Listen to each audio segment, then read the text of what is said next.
A1, T की जो value तुमने निकाली थी वो यहाँ सब्सटीट्यूट कर दो, थोड़ा सा सिंप्लीफिकेशन करो, you get the value of A1. What is A1? A1 is acceleration of this block.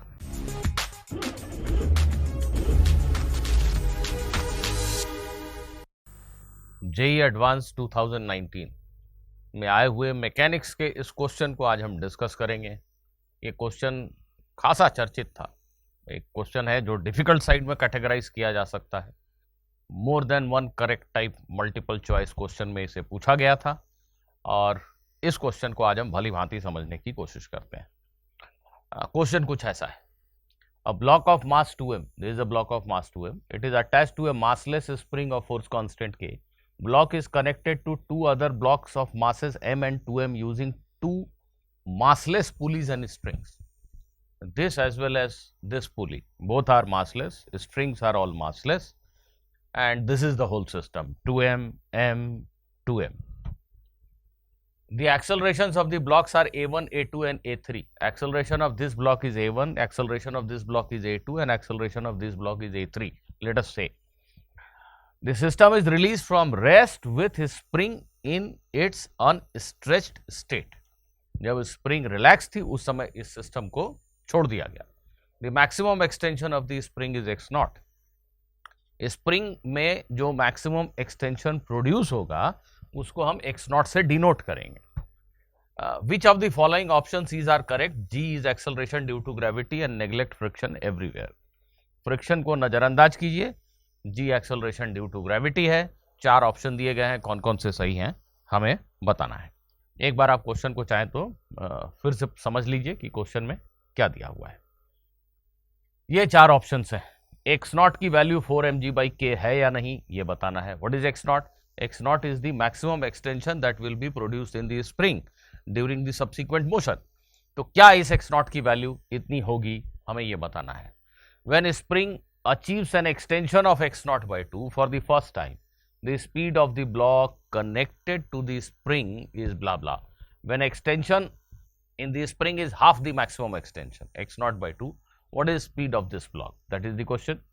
When extension is x naught by 4 in the spring, the magnitude of acceleration of the block connected to the spring is.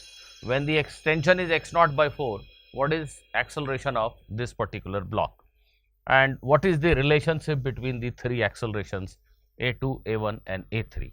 So these are 4 options. हमें true false सबके लिए decide करना है. ये वाला सबसे पहले ही decide करना पड़ेगा, तभी शायद हम क्वेश्चन में कुछ आगे कर पाएंगे. ऐसे एक सिस्टम के ऊपर जिसमें एक मूवेबल पुली है, एक पुली है जो मूव कर सकती है, एक पुली है जो मूव कर सकती है और उसमें 2 ब्लॉक ऐसे सस्पेंडेड है. ऐसे एक सिस्टम के ऊपर मैंने एक वीडियो बनाया था पहले. मैं कोशिश करूंगा कि ढूंढकर उसका लिंक डिस्क्रिप्शन में डाल दूं. अगर आपने नहीं देखा हो तो देख लें. और मैं जल्दी से रिपीट भी कर दे रहा हूं कि मैं बोलना क्या चाह रहा हूं. अगर इस पुली का एक्सेलरेशन कुछ है, जैसे कि इस क्वेश्चन में मान लिया A1 है, ये ब्लॉक का एक्सेलरेशन किसी इंस्टेंट पे अगर A1 है तो नेचुरली इस पुली का एक्सेलरेशन भी A1 होगा. इस क्वेश्चन में A1 कांस्टेंट क्वांटिटी नहीं है, बिकॉज यहाँ पे एक स्प्रिंग फोर्स इन्वॉल्व है जो वेरिएबल फोर्स है. जैसे जैसे ब्लॉक आगे चलेगा स्प्रिंग फोर्स वेरी कर रहा है. ऑब्वियसली इसका एक्सेलरेशन कांस्टेंट है, ये सोचना बेवकूफ़ी होगी. एक्सेलरेशन A1 वेरिएबल है और जिस एक्सेलरेशन से ये ब्लॉक चल रहा है उसी एक्सेलरेशन से ये पुली चल रही है. पर किसी भी इंस्टेंट पे अगर इस पुली का एक्सेलरेशन A1 है तो A2 इस ब्लॉक का एक्सेलरेशन, A2 A3 इस ब्लॉक का एक्सेलरेशन है. तो A1 A2 और A3 को रिलेट करने का जो आसान तरीका हो सकता है वो उसकी बात मैं कर रहा हूँ. ऐसा एक वीडियो मैंने बनाया था पहले कभी और कोशिश करूंगा कि ढूंढ कर उसको डिस्क्रिप्शन बॉक्स में डाल दूं. तो यहाँ रिलेशनशिप को इस्टेब्लिश करने का जो सबसे आसान सा नुस्खा है वो ये है कि हम पुली के रेफरेंस फ्रेम में जाके बैठ जाए.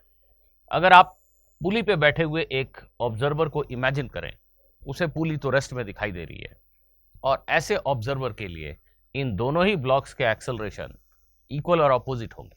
अगर ये ब्लॉक A एक्सेलरेशन से नीचे जा रहा है तो इस ब्लॉक को A एक्सेलरेशन से ऊपर जाना पड़ेगा. पुली के रेफरेंस फ्रेम में पुली रेस्ट में है, तो ये 1 मीटर नीचे आया तो इसको 1 मीटर ही ऊपर जाना पड़ेगा. इसकी वेलोसिटी 10 है तो इसकी वेलोसिटी 10 अपवर्ड होनी पड़ेगी। इसका एक्सेलरेशन a डाउन है तो इसका एक्सेलरेशन a अप होना पड़ेगा। तो पुली के रेफरेंस फ्रेम में इस ब्लॉक का एक्सेलरेशन अगर मैं लिखना चाहूं तो क्या लिखूंगा? डाउनवर्ड डायरेक्शन में a3 माइनस a1, इस ऑब्जर्वर के रेस्पेक्ट में इसका acceleration, relative acceleration of block with respect to pulley is acceleration of block minus acceleration of pulley. So a3 minus a1. Similarly, what is acceleration of this block? Acceleration of this block with respect to this pulley, obviously a2 minus a1. But what I am saying is, please listen to it carefully.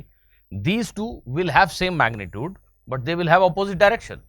पुली में बैठे observer को अगर ये नीचे जाता दिख रहा है ए एक्सेलरेशन से, तो ये ऑब्जेक्ट ए एक्सेलरेशन से ऊपर चलता हुआ दिखाई देगा, इसलिए हमें एक नेगेटिव साइन रखना चाहिए। ये क्वांटिटी क्या है? Acceleration of this block relative to pulley, let us say downward direction में a3 माइनस a1। ये क्वांटिटी ब्रैकेट में क्या है? Acceleration of this block relative to this pulley. हमने डाउनवर्ड डायरेक्शन में लिखा a2 माइनस a1, पुली के रेस्पेक्ट में इस ब्लॉक का एक्सेलरेशन डाउनवर्ड डायरेक्शन में a2 माइनस a1 है, बट एक्चुअली अगर ये डाउनवर्ड है तो इसको अपवर्ड होना पड़ेगा। That's why I have put a minus sign out there. तो इसको आप रीअरेंज कर लें और देखें कि क्या ये ऑप्शन 4 से मैच कर रहा है। a2 minus a1, a2 minus a1, I'll bring this a2 on this side, a2 minus a1, this will become a1 minus a3। क्या ये लिखा हुआ है? यही लिखा हुआ है। So for these given directions of a1, a2 and a3, this is the correct relationship। तो हमें एक ऑप्शन तो करेक्ट मिल गया। ये एक आसान वाला ही हिस्सा था इस क्वेश्चन का। अब जो सबसे मेजर चैलेंज है इस क्वेश्चन में वो ये है कि what is the maximum extension in the spring. अगर आपको इंट्यूशन से ये समझ में आ जाए, अगर आपको ऐसा इंट्यूशन हो कि भाई ये ब्लॉक सिंपल हार्मोनिक मोशन करने वाला है, तब तो ये क्वेश्चन मतलब बहुत कम दिक्कतों से सॉल्व किया जा सकता है। You can easily calculate the maximum extension in the spring. अगर आपको ये इंट्यूशन आ जाए कि ये ब्लॉक सिंपल हार्मोनिक मोशन करने वाला है, पर ये इंट्यूशन आ ही जाए ऐसा जरूरी नहीं है। और अगर ऐसा नहीं होगा तो हम क्वेश्चन को एग्जाम हॉल में कैसे करेंगे, आइए समझते हैं। फिर से सबसे पहला स्टेप वही है कि अगर मैं इस पुली के रेफरेंस फ्रेम में हूं, किसी इंस्टेंट पे इसका एक्सेलरेशन a1 ऐसा मान लीजिए कि नेचुरल लेंथ से स्प्रिंग x स्ट्रेच हो चुकी है इस समय, ये ब्लॉक a1 एक्सेलरेशन से चल रहा है इस समय, ये पुली भी a1 एक्सेलरेशन से नीचे जा रही है इस समय, और इन दोनों ब्लॉक्स के एक्सेलरेशन जैसा क्वेश्चन में कहा गया है a2 और a3 है, ऐसा ही मैंने मान लिया है। अब अगर मैं पुली के रेफरेंस फ्रेम में बैठा हूं, एक ऑब्जर्वर हूं जो पुली के रेफरेंस फ्रेम में बैठा हूं, तो पुली के रेफरेंस फ्रेम में बैठे हुए ऑब्जर्वर को, पुली के रेफरेंस फ्रेम में बैठे हुए ऑब्जर्वर को पुली चलती हुई नहीं दिखती। उसे ऐसी दुनिया दिख रही है जिसमें मानो एक्सेलरेशन ड्यू टू ग्रेविटी की effective value g minus a1 हो गई है। इसी पे एक्चुअली मैंने वीडियो बनाया था जिसका 2 बार मैं जिक्र कर चुका, और इसी को ढूंढ के मैं डिस्क्रिप्शन बॉक्स में डालने की कोशिश करूंगा।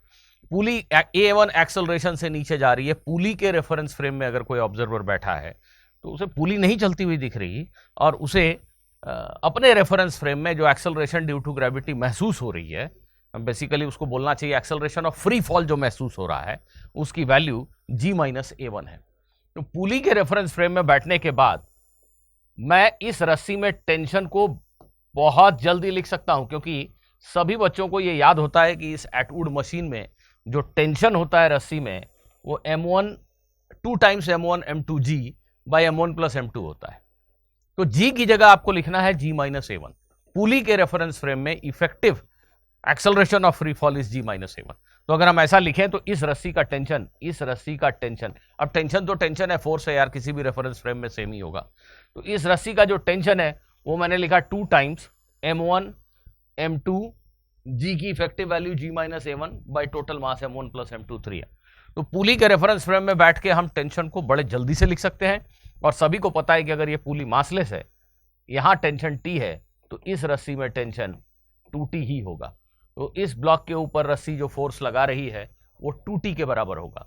तो अब इस ब्लॉक के मोशन के ऊपर जाते हैं, इस पे एक फोर्स 2T इधर लग रहा है, और ये स्प्रिंग इस समय x स्ट्रेच्ड है, तो एक स्प्रिंग फोर्स kx इधर लग रहा है, और इसका एक्सेलरेशन a1 है, इजंट इट? तो पहले तो इसको मैंने थोड़ा सिंप्लीफाई करके ऐसा लिख लिया, आप देख सकते हैं। उसके बाद मैं उस ब्लॉक के मोशन के लिए इक्वेशन लिख रहा हूं। तो इस पे नेट फॉरवर्ड फोर्स है 2t minus k x. 2t minus k x is the net force that is mass of the block which is 2m into acceleration a1। So this is my first equation and this is my second equation. मेरी चालाकी को ध्यान से समझिए। मैं पुली के reference frame में बैठ गया, पुली मुझे चलती हुई नहीं दिख रही, बस यहाँ जी की इफेक्टिव वैल्यू G-A1 है ऐसा सोच के, और एटवुड मशीन में टेंशन का फॉर्मूला यूज करके मैंने यहाँ जल्दी से टेंशन लिख दिया। अब इस टेंशन का डबल है यहाँ का टेंशन। अब इस ब्लॉक पे आ गया 2t minus k x is equal to 2m into a1। ये इक्वेशन बन गया मेरा पहला। ये दूसरा, अब t की इस वैल्यू को अगर यहाँ सब्सटीट्यूट कर दूं, जो पहला टेंशन आया, t की इस वैल्यू को अगर मैं यहाँ सब्सटीट्यूट कर दूं और सिंप्लीफाई करूं तो मुझे कुछ इस तरह का इक्वेशन मिल जाता है। इसको फर्दर मैं सिंप्लीफाई करूं तो मुझे a1 की वैल्यू x के फंक्शन में मिल जाती है। तो बहुत ही सिंपल सा ट्रिक बता रहा हूं। पुली के रेफरेंस फ्रेम में बैठने से हम यहाँ टेंशन लिख सकते हैं बहुत आसानी से। g की वैल्यू को G-A1 करके इस टेंशन को डबल करें तो यहाँ का टेंशन आ गया। अब इस ब्लॉक के मोशन में 2t minus k x is equal to mass 2m into a1, ये इक्वेशन लिखा हमने। 2t minus k x is 2m into a1। t की जो वैल्यू तुमने निकाली थी वो यहाँ सब्सटीट्यूट कर दो, थोड़ा सा सिंप्लीफिकेशन करो, you get the value of a1। What is a1? a1 is acceleration of this block. Now what do you see here? वो जो ब्लॉक है ऊपर वाला, उसका एक्सेलरेशन x के साथ लीनियरली बदल रहा है। इनफैक्ट ये कांस्टेंट टर्म है, minus some constant into x है। और जब भी किसी पार्टिकल स्ट्रेट लाइन पे चल रहे किसी पार्टिकल का एक्सेलरेशन, किसी भी पार्टिकल का एक्सेलरेशन अगर आपने ऐसा कुछ दिखा दिया, एक constant number I am writing it as c minus some constant जिसको हम ओमेगा स्क्वायर लिखते हैं अक्सर, इंटू एक्स, अगर ऐसा इक्वेशन आ गया एक्सेलरेशन के लिए तो पार्टिकल का मोशन जो है वो सिंपल हार्मोनिक मोशन होता है। आप में से मैक्सिमम लोगों ने ये पढ़ा है कि acceleration proportional to minus x, ऐसा इक्वेशन आने से एसएचएम होता है। पर इसमें अगर एक कांस्टेंट लगा हुआ है तो भी मोशन सिंपल हार्मोनिक मोशन होता है। यहाँ पर कांस्टेंट नहीं है, इसका मतलब ये है कि जब x 0 है उसी समय a 0 है, और यहाँ पर जब x 0 है उस समय एक्सेलरेशन 0 नहीं है। दैट मीन्स जो भी x 0 आपने ओरिजिन लिया है उस पॉइंट पर पार्टिकल इक्विलिब्रियम में नहीं है, उस पॉइंट पे एक्सेलरेशन 0 नहीं है। तो अगर ऐसा है, जैसे एक सिंपल सा केस ऐसे लें, किसी ने कोऑर्डिनेट सिस्टम ऐसा बनाया, यहां x 0 लिया, लेकिन एक स्प्रिंग ब्लॉक सिस्टम की बात कर रहा हूं, एक सिंपल स्प्रिंग ब्लॉक सिस्टम। किसी ने कहा कि x 0 हम यहां लेंगे, स्प्रिंग की स्वाभाविक प्राकृतिक लेंथ है मान लीजिए L0। अब क्या होगा, इस ब्लॉक को उठाकर अगर तुमने यहां रख दिया, यहां से सर्टेन डिस्टेंस x पे, अगर यहां से डिस्टेंस मेजर कर रहे हो x, तब तो फोर्स k इंटू एक्स हुआ। लेकिन तुम तो यहां से कोऑर्डिनेट मेजर कर रहे हो, तो तुमने ब्लॉक को उठा के जब यहां से यहां रखा तो आप एक्चुअली ब्लॉक के x कोऑर्डिनेट को x बता रहे हो, which means this length is x। So extension is only x minus L0।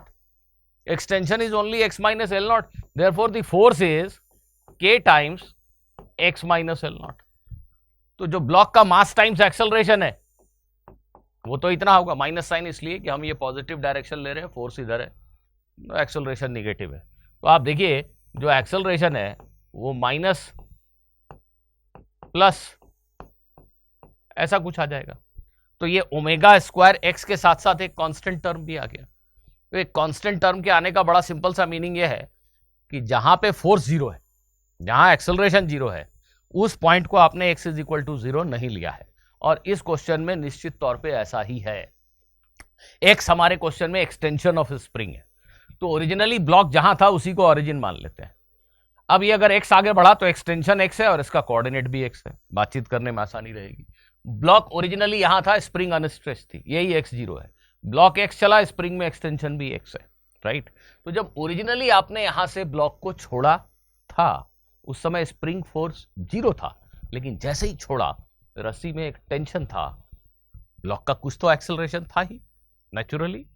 तो इनिशियली जब आपने ब्लॉक को छोड़ा, जिस समय जिस पोजीशन को आप x 0 बोल रहे हो उस समय ब्लॉक का एक्सेलरेशन 0 नहीं था, x 0 पर एक्सेलरेशन 0 नहीं था। ऐसे हर केस में सिंपल हार्मोनिक मोशन का जो इक्वेशन है एक्सेलरेशन का वो कुछ इस तरह का ही दिखेगा, पर जो x का कोएफिशिएंट है वो ओमेगा स्क्वायर है। तो यहां पे वापस जाते हैं, हमारे पास ये इक्वेशन है ब्लॉक के एक्सेलरेशन के लिए, ये एक कांस्टेंट है और ये जो नंबर है x के साथ यही ओमेगा स्क्वायर है, दैट मीन्स एंगुलर फ्रीक्वेंसी का स्क्वायर। हालांकि इस क्वेश्चन में ओमेगा की वैल्यू हमसे नहीं पूछी गई है, और अगर मान लीजिए पूछा गया होता कि भाई इसके एसएचएम का टाइम पीरियड बताओ, तो आप यहां से बता सकते हैं। ओमेगा की वैल्यू हो जाएगी under root of 3k/14m and omega is 2 pi upon time period. तो आप टाइम पीरियड भी निकाल सकते हैं। ओके, नाउ क्वेश्चन में ये पूछा गया what is maximum extension in the spring. तो बच्चों जरा ध्यान देना, जब तुमने ब्लॉक को originally unstretched position of spring से रिलीज किया, ठीक, उस समय वेलोसिटी 0 थी ब्लॉक की। ब्लॉक एसएचएम कर रहा है और ब्लॉक की वेलोसिटी ओरिजिनली 0 थी। ब्लॉक की वेलोसिटी 0 थी मतलब वो सिंपल हार्मोनिक मोशन के एक्सट्रीम पोजीशन पे था। सिंपल हार्मोनिक करने वाला पार्टिकल अपने किनारों पे एक्सट्रीम पोजीशंस पे रेस्ट में होता है। तो ब्लॉक को जब छोड़ा तो उसकी वेलोसिटी 0 थी, मतलब वो अपने एक्सट्रीम पोजीशन पे था, और इस समय इसका एक्सेलरेशन 0 नहीं था। स्प्रिंग फोर्स 0 है, टेंशन की वजह से एक जबरदस्त एक्सेलरेशन है, ठीक है। इनफैक्ट जब x 0 है तो एक्सेलरेशन आप देख सकते हो कि सबसे बड़ा था, isn't it? तो एक्सट्रीम पोजीशन पे एक्सेलरेशन मैक्सिमम, वेलोसिटी 0, बिल्कुल ठीक, यही एक्सट्रीम पोजीशन था जहां से ब्लॉक को छोड़ा गया। अब मैक्सिमम एक्सटेंशन कहां पे होगा? मैक्सिमम एक्सटेंशन कहां पे होगा? जहां पे ये ब्लॉक फिर से जाके रुक जाएगा। क्यों रुक जाएगा भला ये ब्लॉक? क्यों रुकने लगा ये ब्लॉक स्प्रिंग से बंधा है, स्प्रिंग अभी बिल्कुल नहीं खींची है, टेंशन फोर्स की वजह से एक्सेलरेट हुआ, इसकी स्पीड बढ़ने लगी, यहां पे मैक्सिमम हो गई। स्पीड बढ़ती बढ़ती मैक्सिमम हो गई, मींस ये वो जगह पे पहुंच गए हम जहां पे टेंशन को बैलेंस कर रहा है स्प्रिंग फोर्स, ठीक है। स्प्रिंग फोर्स बैलेंस कर रहा है टेंशन को, तो एक्सेलरेशन एक पल को 0 हो गया।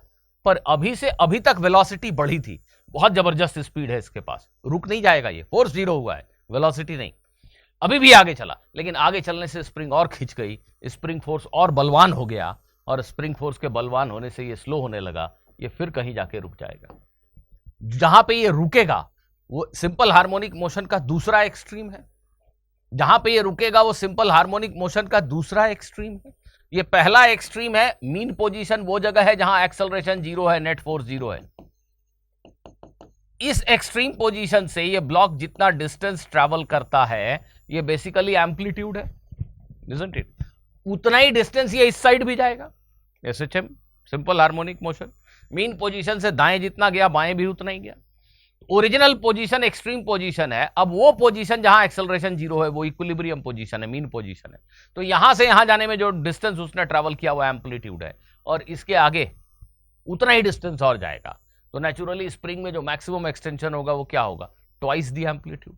और एम्पलीट्यूड, इसको मैंने x1 लिख दिया, ये लिख दे रहा हूं। और हम एम्पलीट्यूड कैसे निकालेंगे? x की वो वैल्यू जहां पे एक्सेलरेशन 0 हो गया। तो प्लीज यहां जाके देखिए, एक्सेलरेशन 0 हो गया, x की वो वैल्यू बहुत आसानी से आप यहां से निकाल सकते हैं। एक्सेलरेशन a1 को 0 कर दीजिए तो x की वैल्यू आ गई आपके पास, जिसको हम एम्पलीट्यूड कह रहे हैं। It will be this divided by this, which means 4g/7 into 14m by 3k. So this will be 8mg by 3k. देखिए यही एम्पलीट्यूड है भाई। एक्सेलरेशन जिस पॉइंट पे 0 है इसका, वही इसका इक्विलिब्रियम पोजीशन है।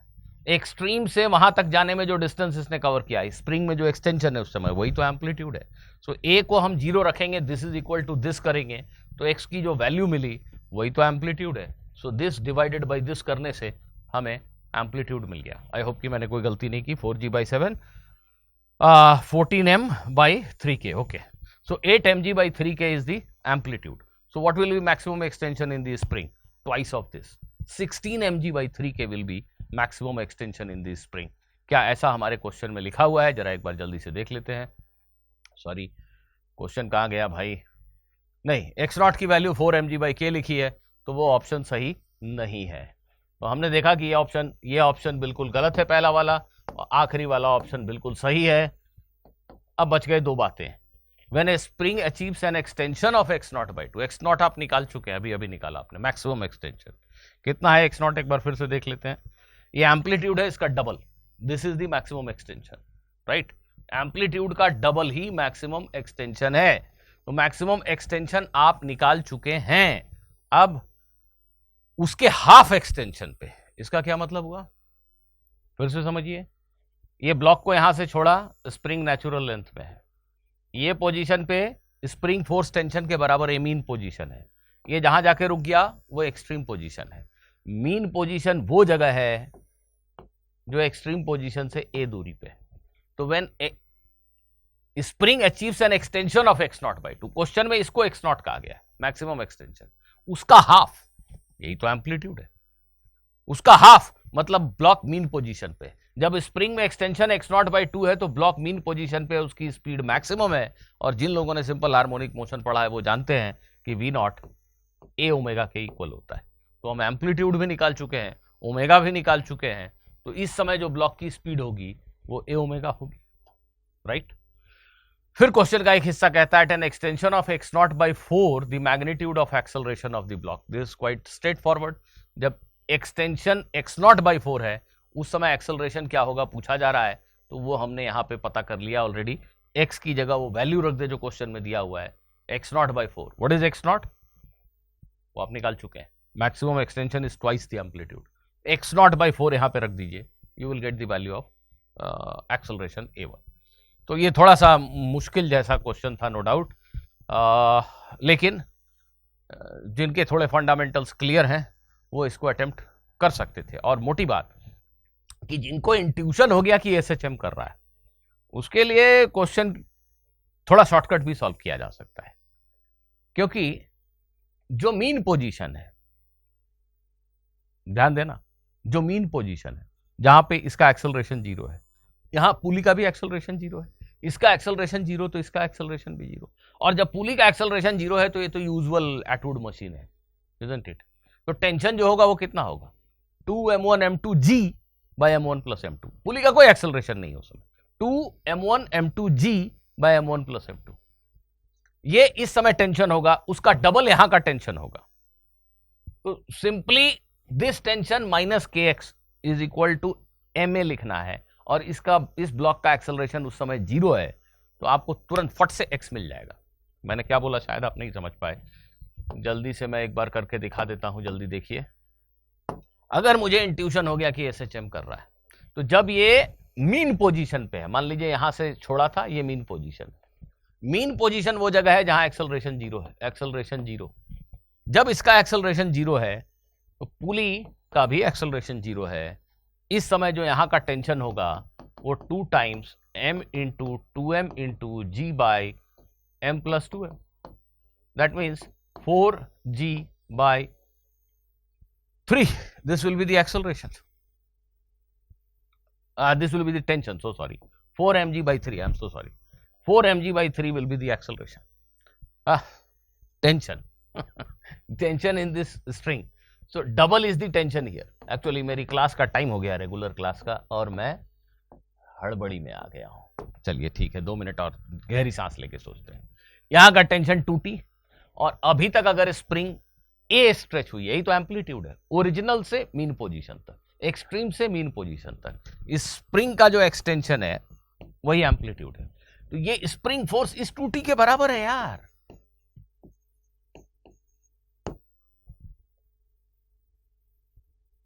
नहीं है, स्प्रिंग फोर्स 2t के बराबर, बात को समझ रहे हो, यही तो एम्पलीट्यूड है। एम्पलीट्यूड इज 8mg by 3 के, ऐसा ही कुछ यहां पे अभी हम लोगों को मिला था,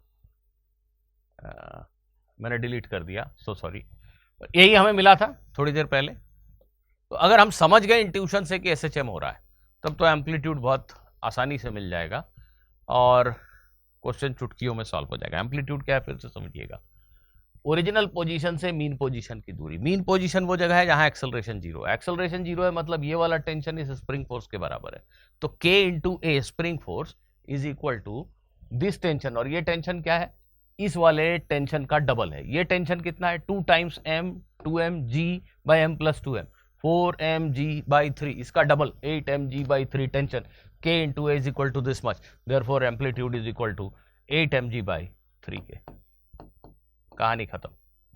एम्पलीट्यूड का double is the maximum extension in the spring. So students, I hope कि आपको ये क्वेश्चन क्लियर हुआ. नहीं हुआ तो एक बार और देख लीजिए. फिर भी कोई डाउट रह गया तो कमेंट सेक्शन में लिख के पूछ लीजिए. I will try to help. Goodbye for now. See you in the next video.